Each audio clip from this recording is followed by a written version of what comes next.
예수님께서 이 땅에 오셔서 하신 사역을 크게 세 가지로 나눌 수 있다면, 첫째는 가르치시고, 또 둘째는 전하시고, 셋째는 고치시고, 교육, 전도, 그리고 치유라고 말할 수 있습니다. 사복음서에는 예수님께서 행하신 33개의 대표적인 기적 사건이 있는데, 그 중에 21가지가 치유에 대한 말씀입니다.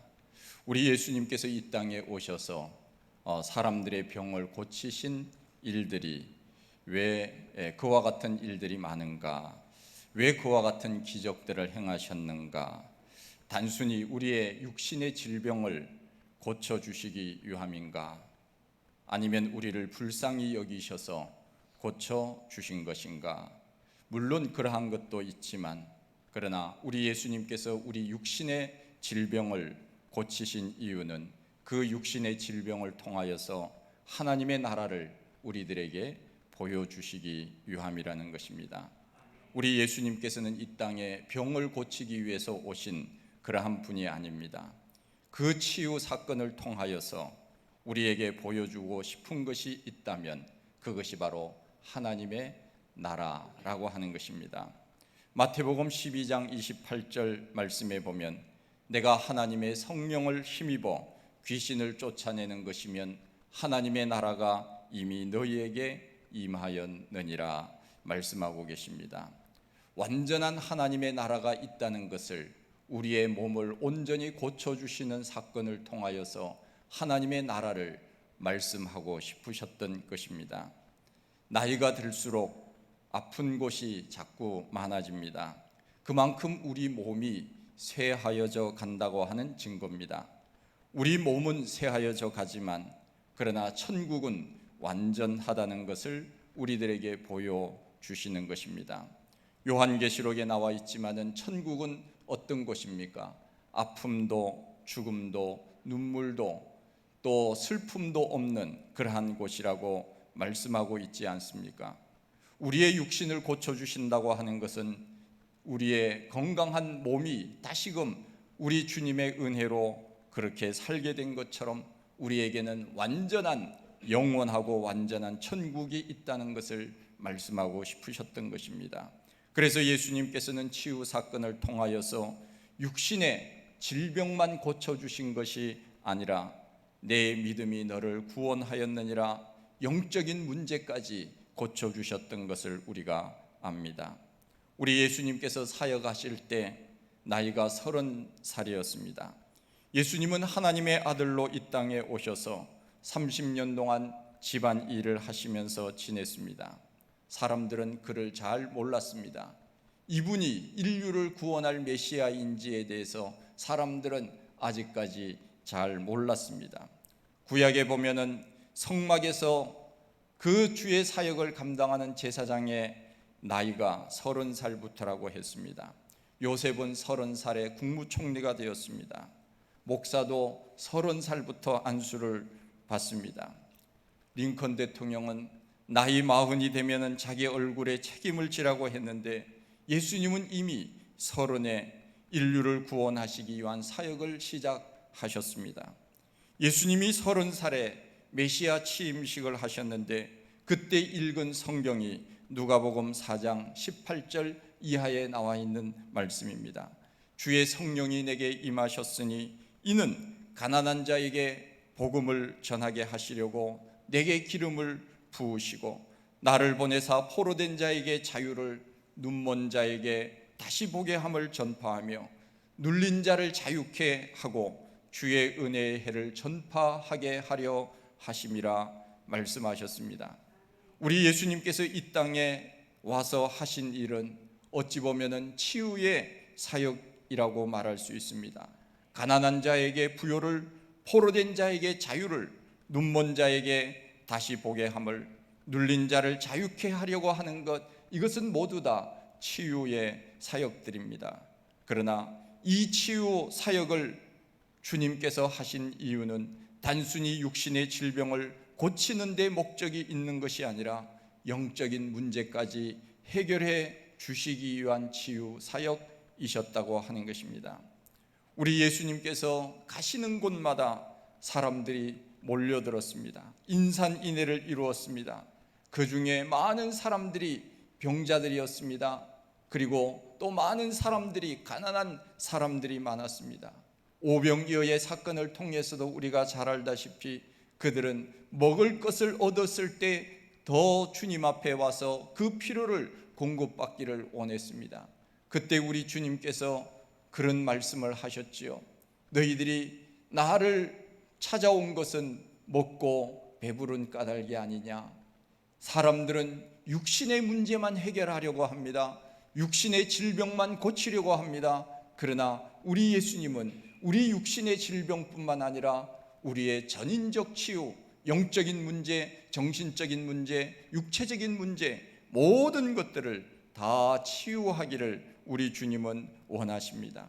많은 병자들이 주님 앞에 찾아왔습니다. 오늘 본문에도 온 지방으로 달려 돌아다니면서 예수님이 어디 계시냐? 사람들은 예수님이 있는 곳을 물었습니다. 그리고 병자들은 그곳에 달려가서 예수님 앞에 어떤 사람들은 침상째 메고 와서 이 사람 좀 고쳐주십시오. 사람들이 너무나도 많아서 예수님 앞에 가기가 어려울 정도였습니다. 그때 어떤 사람들은 예수의 옷자락에만 손을 대어도 나음을 입었다, 성함을 얻었다고 성경은 말씀하고 있습니다.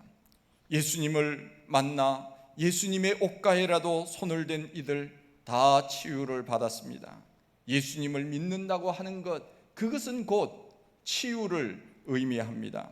우리 예수님은 최고의 치유자가 되십니다. 요즘은 사람들마다 힐링이라고 하는 단어를 많이 사용합니다. 힐링이 대세입니다. 가끔 TV에 나오는 프로 중에 저는 자연 다큐멘터리 이런 것들을 좋아합니다.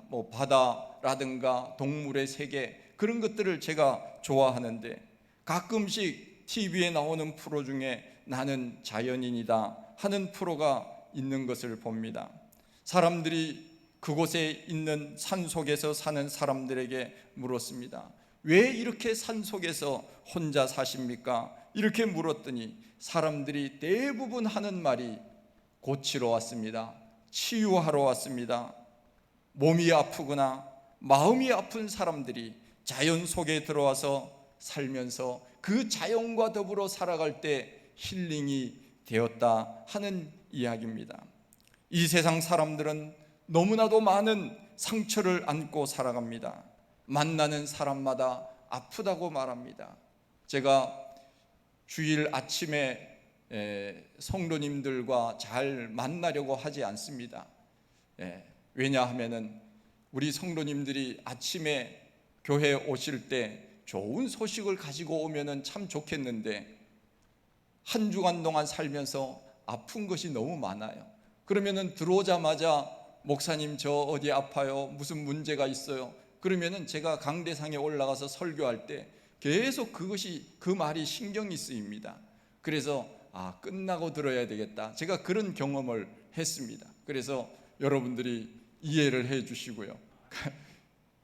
우리가 얼마나 한 주간 동안 아픈 일들이 많습니까? 얼마나 많은 상처를 우리가 받고 사는지 모릅니다. 만나는 사람마다 여기가 아프다 저기가 아프다 말합니다. 몸이 아프거나 마음이 아프거나 영이 아프거나 아프다고 합니다. 그래서 자연으로 들어가서 살고 좋은 음식을 먹고 그리고 운동을 열심히 합니다. 어느 정도 효과가 있습니다. 요즘 보니까 몸에 좋다고 하는 것은 사람들이 다 찾아서 먹습니다. 안 좋은 것이 없습니다. 옛날에는 먹지도 않았던 것들을 지금은 다 자연 속에서 찾아서 먹으면서 보약이라고 말합니다. 좋다는 음식은 다 먹습니다. 육신의 건강을 위해서 그렇습니다. 그러나 진정한 치유는 예수 그리스도께 있다는 것을 우리는 알아야 합니다. 좋은 음식과 좋은 자연이 육신의 질병은 고칠 수 있을지 모르지만 그러나 그러한 것들이 영적인 문제, 영적인 질병까지 결코 치유해 주는 것은 아니라는 것입니다. 영혼의 질병은 우리 주님 앞에 나와야만 치료받을 수 있는 것입니다.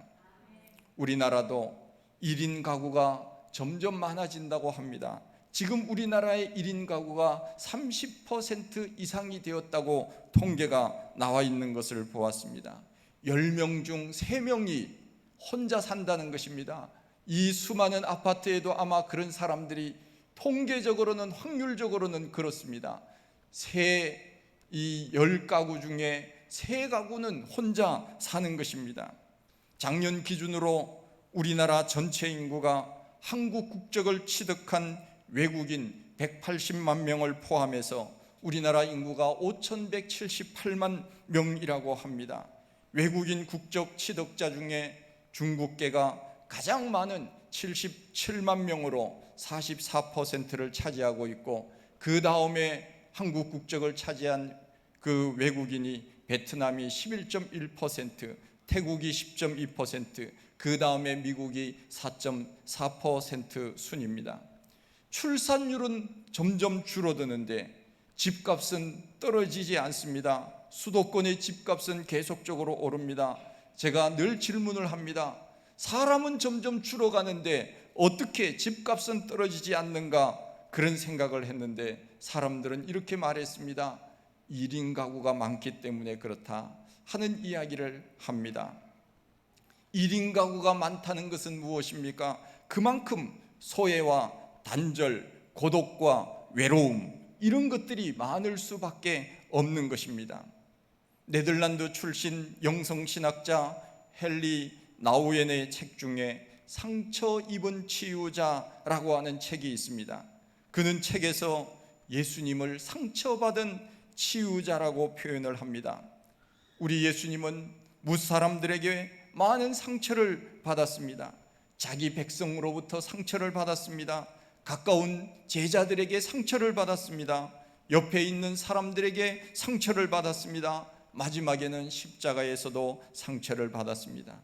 그래서 결국은 살을 찢기시고 피를 흘리시면서 우리의 죄의 문제를 해결해 주시지 않습니까? 우리 예수님의 생애는 상처받은 생애였습니다. 우리 예수님은 태어날 때부터 상처를 받았던 것을 우리가 압니다.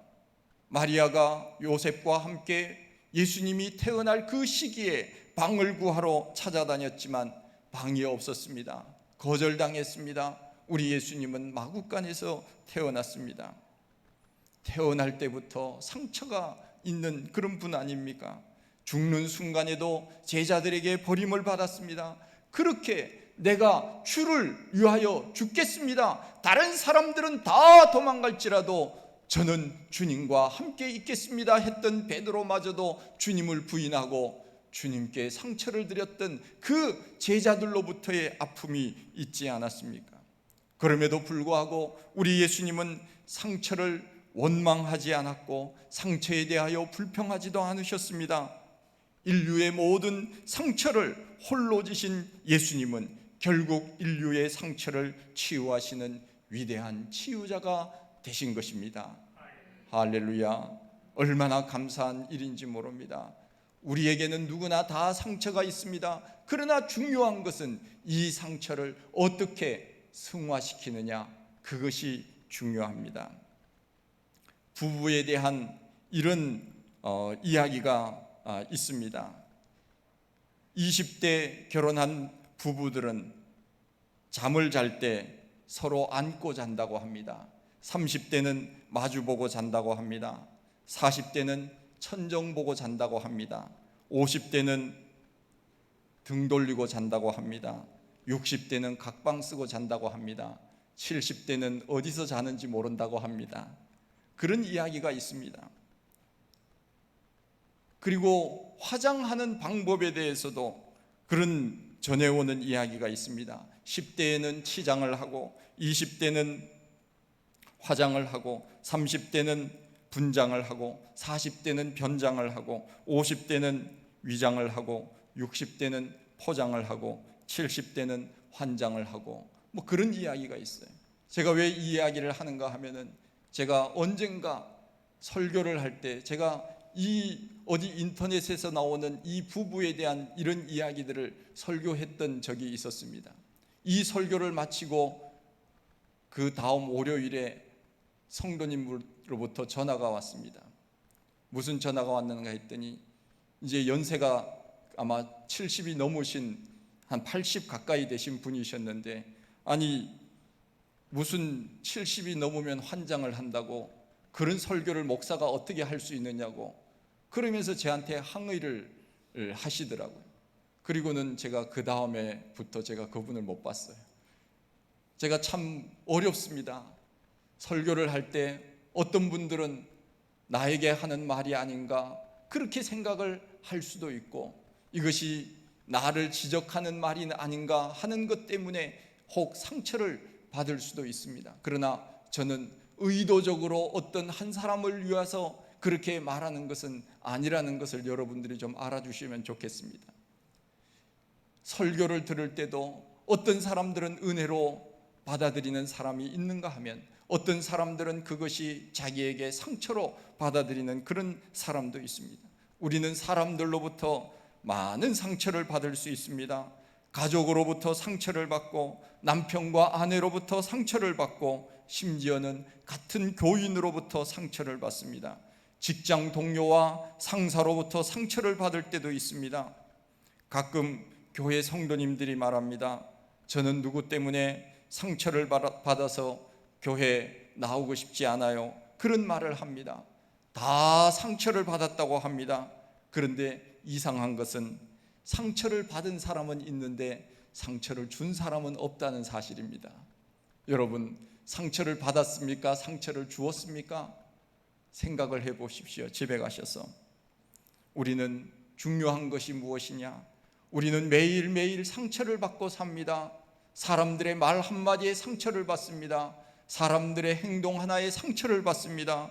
정치인들의 말 때문에 분노하고 상처를 받기도 합니다. 그러나 상처를 받지만 중요한 것은 우리는 무너져서는 안 됩니다. 멘탈이 강해야 됩니다.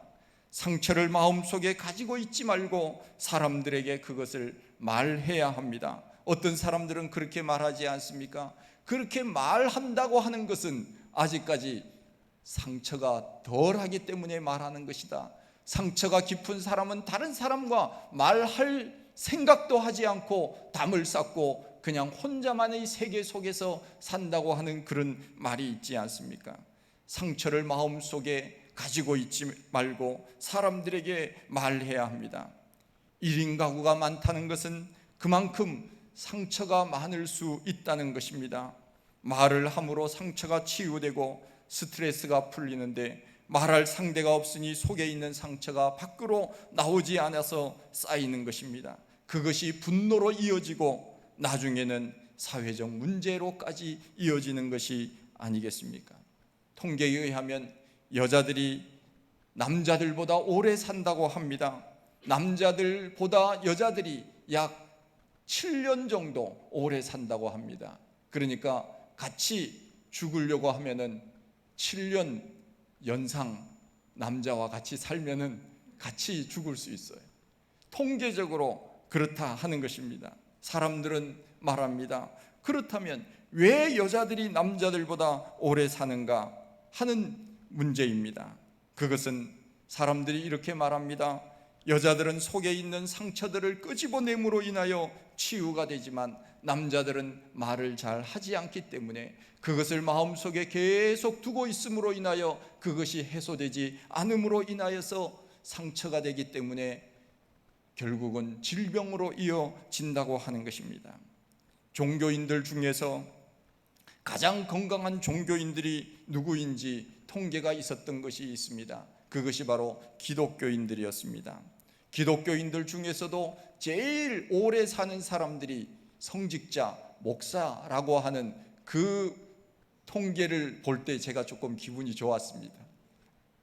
여러분들도 오래 살 겁니다. 우리 종교인들 중에서 기독교인들이 제일 오래 사는데 그 이유가 무엇인가? 적어도 우리는 일주일에 한 번 이상씩 나와서 우리가 예배를 드리지 않습니까? 우리가 찬송을 합니다. 그리고 우리는 설교를 할 때 목사 혼자 설교하는 것이 아니라 여러분들이 화답을 하지 않습니까? 할렐루야 하면 여러분들은 아멘 하고, 아멘 하면 할렐루야 하고, 그러면서 서로 화답을 합니다. 소리내어서 기도하기도 합니다. 그럴 때 우리 마음속에 있는 여러 가지 아픔들이 밖으로 나옴으로 인하여 치유가 된다고 하는 것입니다. 여러분, 찬송할 때 가능하면은 입을 크게 벌려서 찬송하십시오. 여러분, 제가 여러분들 입을 볼 수 없는 시간이 지금 굉장히 오랫동안 가고 있는데, 할 수만 있다면 입을 크게 벌리십시오. 크게 벌려서 있는 힘껏 하나님 앞에 한번 찬송해 보십시오. 그러면은 속에서부터 그 나도 모르는 사이에 이 내면에서부터 여러 가지 그 아픔들이 밖으로 튀어나옴으로 인하여서 마음에 만족이 있다는 것을 경험하게 될 것입니다. 여러분, 찬송할 때 입을 크게 벌려서 찬송하십시오. 하나님께서 우리에게 입을 주신 것은 찬송하라고 주신 것입니다. 그리고 우리에게 입을 주신 것은 기도하라고 주신 것입니다. 마음속에 아픔이 있다면 주님 앞에 나와서 큰 소리로 찬송하고 큰 소리로 부르짖으십시오. 밤이건 낮이건 새벽이건 언제든지 교회에 나와서 기도하십시오. 여기서는 아무리 큰 소리로 찬송하고 큰 소리로 기도해도 밖에서 잘 들리지 않습니다. 얼마나 좋은지 모릅니다. 얼마든지 큰 소리로 하나님 앞에 울부짖으십시오. 우리나라 최근에 지난 5월 22일 군대에서 일어난 성추행 사건으로 인하여 공군 여부사관이 자살을 했던 일이 있습니다. 상처를 이기고 부조리한 잘못을 고쳐야 하는데 얼마나 힘들었으면 그랬을까 하는 마음이 있습니다. 우리는 그 어떤 아픔과 상처를 우리가 세상 사람들로부터 받았다고 했어도 우리는 결코 자살해서는 안 됩니다. 그 상처를 극복할 수 있는 힘을 우리 하나님이 주십니다. 그러기에 나 혼자만 마음속에 가지고 있지 말고 주님 앞에 나와서 큰 소리로 부르짖으십시오. 너는 내게 부르짖으라. 내가 내게 응답하겠고 내가 알지 못하는 크고 비밀한 일을 너희에게 보이리라. 우리 하나님께서 우리들에게 말씀하고 있지 않습니까? 그러기에 우리는 우리 속에 있는 것을 나 혼자만 고민하지 말고 하나님 앞에 아뢰십시오. 하나님 앞에 아뢰면 우리 하나님께서 우리의 등을 두들겨 주시면서 그래 내가 안다. 얼마나 힘드냐, 얼마나 고생이 많으냐, 얼마나 아프냐, 하나님께서 우리를 어루만져 주시지 않겠습니까? 우리의 하나님은 치유자가 되십니다. 우리 예수님께서는 이 땅에 오셔서 치유 사역을 하셨습니다. 그러기에 못 고칠 질병이 없는 것입니다. 우리 주님 앞에 우리의 마음을 아뢰지 않기 때문에, 우리 주님 앞에 나아가지 않기 때문에 문제가 있는 것은 아닙니까? 헨리 나우에는 상처받은 만큼 다른 사람을 치유하는 사람이 되라고 충고하고 있습니다. 상처받고 그대로 인생을 끝내면 얼마나 억울하겠습니까? 그러기에 내가 그 상처를 받은 만큼 극복하여서 내가 아파봤으니 다른 사람을 이해할 수 있는 것 아니겠습니까? 그러기에 더 다른 사람을 치유할 수 있는 능력을 얻게 되는 것입니다. 사람들은 많은 상처를 받고 살아갑니다. 가난 때문에 평생 그 가난이 상처로 남아있는 사람도 있습니다. 돈이 없기 때문에 언제나 마음의 위축을 받고 사는 사람이 있습니다. 손님이라도 온다고 하면은 걱정이 되는 사람도 있습니다. 가난이 우리들에게 상처를 줍니다. 질병으로부터 상처를 받기도 합니다. 여러 가지 어려운 삶의 과정 속에서 상처를 받기도 합니다. 상처를 영어로 스크래치라고 말하는데 혹은 스카라고 말하기도 합니다. 상처를 잘 극복하면 스카에서 스타가 될 수 있습니다. 스타들은 그냥 스타가 된 것이 아닙니다. 상처를 극복했기 때문에 스타가 되는 것입니다. 운동선수들 보십시오. 수많은 훈련과 연습을 통하여서 그 아픔을 이겨나가지 않습니까? 그 아픔을 이겨나갔기에 경쟁에서 이길 수 있는 것입니다. 그 경쟁에서 이길 수 있어서 기쁨이 있지만 그 고난과 아픔을 견뎠기 때문에 성취감은 보통 사람들보다 더 기쁜 것 아니겠습니까? 누가복음 19장에 보면 세리장 삭개오에 대한 이야기가 나옵니다. 당시 로마는 세금을 직접 징수하지 않고 대리인들을 통하여서 세금을 거두도록 했습니다. 일정한 금액을 받고 한 지역에서 세금을 거둘 권리를 특정인들에게 위임합니다. 세리들은 모든 수단과 방법을 다하여서 악랄하게 세금을 징수해 갔기 때문에 이스라엘 사람들은 그 당시 로마의 식민지로 있었기 때문에 로마의 앞잡이 노릇을 했던 그 이스라엘 유대인 그 세리들을 가장 싫어했다고 합니다. 마치 우리나라가 일제 강점기 시대에 일제의 앞잡이 노릇을 했던 사람들을 싫어하듯이 유대인들도 마찬가지였습니다. 당시 유대인들이 드렸던 기도 중에 이런 기도가 있었다고 합니다. 하나님, 오늘 세리를 만나지 않게 해주십시오. 그런 기도를 했다고 합니다. 얼마나 세리가 나쁜 사람으로 인식되었으면 세리를 만나는 것 자체가 싫다는 것, 그 표현이 아니겠습니까? 동족 유대인들이 자신들에 대하여 어떻게 생각하는지 잘 아는 세리들은 더욱더 인정사정 없이 사리사욕을 채우기 위하여 세금을 거두어 들였습니다. 이러한 과정에서 그들의 마음은 비인간화되어 갔고 황폐해져 갔으며 하나님 앞에서 죄인이라고 하는 죄의식과 자괴감 그리고 심한 소외감 속에서 살 수밖에 없었습니다. 삭개오도 예외는 아니었습니다. 이 세리장 삭개오는 어느 날 말로만 듣던 예수님이 자기 마을에 온다는 소식을 들었습니다. 삭개오는 마음속에 이제는 나에게 기회가 오는구나. 사람들로부터 내가 외면당하고 소외당하고 사람들이 나를 싫어하지만 우리 예수님은 모든 사람들을 다 좋아하신다고 하니 나는 예수님을 만나야지. 그러면서 결심하고 예수님이 계신 그곳에 갔습니다. 그러나 삭개오는 예수님을 볼 수 없었습니다. 수많은 사람들이 이미 가득 찼기 때문에 삭개오는 예수님을 볼 수 없었습니다. 그리고 삭개오는 옛날 성경에는 뽕나무에 올라갔다 그랬는데 요즘 성경은 돌감람나무라고 그렇게 표현이 되어 있습니다. 제가 어렸을 때 주일학교 다니면서 이 삭개오에 대한 노래를 불렀던 기억이 있습니다. 여러분들 아십니까? 예수님께서 삭개오를 만나주시는 그 장면을 이제 노래로 했던 기억이 나는데, 이 삭개오가 이제 예수님을 만나지요. 보고 싶어 예수님 얼굴, 그렇지만 키가 작아 보이지 않아. 삭개오는 엉금엉금 올라갔어요. 뽕나무 꼭대기로 올라갔어요. 잘 보인다 예수님 얼굴, 사랑 많은 예수님이 잘 또 보인다. 삭개오는 예수님을 모시었어요. 사랑 많은 예수님을 모시었어요. 가사가 정확한지 모르지만 기억나는 대로 제가 불렀습니다.